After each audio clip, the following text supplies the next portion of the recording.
증서를 수주하는 것. 어제 박민영 대변인님 말씀 관련해서 장동혁 대표님이 엄중 경고를 하셨습니다. 그런데 그 자당 의원이 자당 대변인을 고소하는 이런 좀 이례적인 사건까지 벌어져서 뭐 정치권에서는 비판을 하는 목소리 듣는 반면에 뭐 박민영 대변인님이 뭐 이렇게 사과하고 책임지는 모습 뭐 그런 거는 괜찮다 이런 말씀도 하셨어요.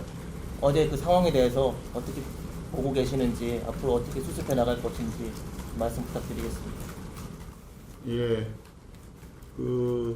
첫째로 그 당내에 있었던 일을 가지고 지나치게 과다하게 언론에서 반응해 주시는 부분에 대해서는 제가 조금 자제해 주시기를 부탁드린다는 말씀을 드립니다. 본인이 이 사과의 뜻을 밝혔고 또 당대표가 엄중 문책을 했기 때문에 아마 그렇게 정리되지 않을까 싶고, 그리고 원내 대표로서 당대표가 이미 엄중하게 질책을 했는 사안에 대해서 추가적으로 왈가왈부하는 것은 조금 적절치는 않아 보이는 측면이 있다는 점을 말씀드리겠습니다. 네. 아까 그 정기장 대표님 방문 관련해가지고 지나치게 과다하게 언론에서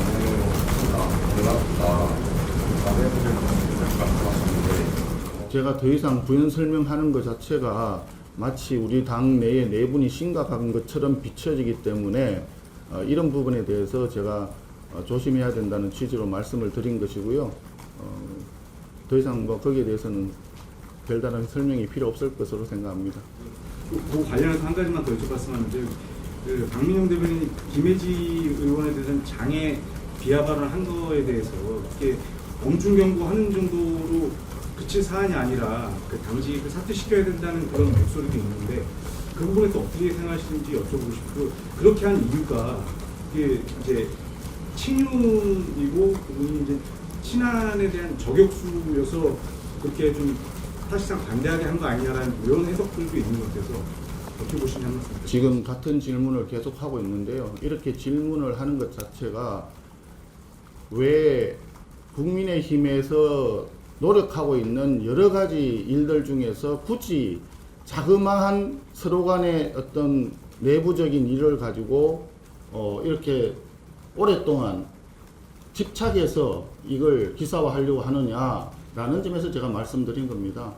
당직 부분에 대해서는 당대표께서 판단하실 일이고, 여기서 친한 친윤이 왜 나온지 저는 이해할 수가 없다는 말씀을 드립니다. 국민의힘 김혜지 의원이 혐오 발언을 쏟아낸 같은 당 박민영 미디어 대변인을 전격 고소했습니다. 김 의원은 어젯밤 자신의 SNS를 통해 단순한 개인 공격을 넘어 결코 용납되어서는 안 될 차별과 혐오의 언어가 공적으로 소비된 사안이었다며, 특정 개인의 문제가 아니라 정치가 지켜야 할 기본적 인권 감수성과 민주주의의 원칙을 훼손하는 일이라고 판단했다며 경찰에 고소장을 제출했다고 밝혔습니다. 앞서 박민영 미디어 대변인은 한 유튜브 방송에 나와 김혜지 의원 등의 막말을 하는 유튜버의 발언에 동조하며 김 의원에 대한 편회를 쏟아냈습니다. 김혜지는 제명시켜달라는 거예요. 진짜 저는 이거는 쌍욕이 안 나올 수가 없어요, 김혜지는. 저는 진짜 좋게 볼 수가 없는 게, 그럼 국민의힘에서 왜 공천 달라고 구걸을 합니까? 박 대변인이 김 의원을 향해 피해의식으로 똘똘 뭉쳐 있다거나 장애인이라는 주체성을 가지는 게 아니라 배려받는 걸 당연하게 생각하는 것 같다는 등의 발언까지 한 사실이 알려지며 비난 여론이 거세게 일었습니다. 당 안팎으로 비판이 확산하자 박 대변인은 어제 자신의 SNS에 일부 과격하게 들릴 수 있는 표현들에 대해선 사과드린다. 앞으로는 같은 사태가 재발하지 않도록 각별히 유의하겠다고 했지만 정작 김 의원에게는 사과하지 않았습니다. 이어 미디어 대변인직에 대한 사표를 제출했지만 장동혁 대표가 사표를 반려한 것으로 알려졌습니다. 장 대표 측은 향후 유사한 일이 재발할 경우 이에 상응하는 조치를 할 것이란 엄중한 경고도 함께 전했다고 밝혔습니다. 이를 두고도 국민의힘 내에서도 입장이 엇갈리고 있습니다. 이와 관련해 이준우 국민의힘 대변인은 박 대변인의 발언은 부적절하지만 장애인에 대한 비하보다는 김예지 의원의 해당 행위를 비판한 것이 핵심이라며 윤리위를 통한 징계는 어렵다는 취지로 박 대변인을 감쌌습니다. 반면 양양자 최고위원은 장애인 비하 발언이 맞다면 엄중 경고로 끝나선 안 되고 징계해야 한다고 목소리를 높였습니다.